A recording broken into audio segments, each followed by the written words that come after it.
Bonjour chers élèves de la deuxième année collège. C'est la troisième activité de ton apprentissage et avant de commencer, je vous laisse avec ce petit rappel.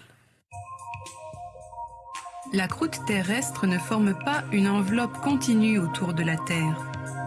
Elle est au contraire morcelée en une douzaine d'immenses plaques, épaisses d'environ 100 km, les plaques lithosphériques.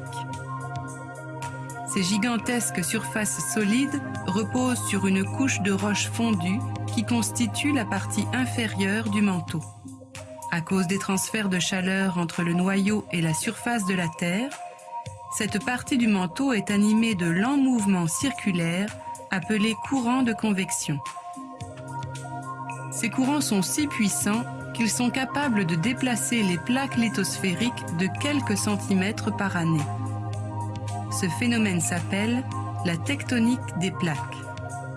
Certaines plaques s'éloignent l'une de l'autre. Ce sont les plaques divergentes qui peuvent donner naissance à un océan. Les plaques qui se rapprochent sont appelées plaques convergentes.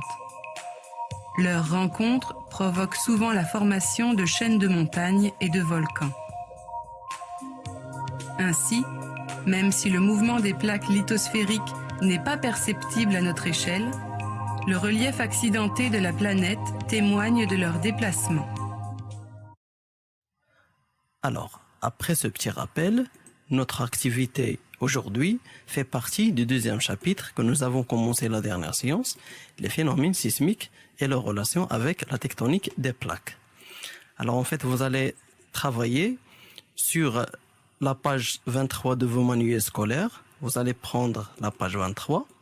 Vous avez un ensemble de documents et à partir de l'observation de ce document, vous allez répondre sur les questions suivantes.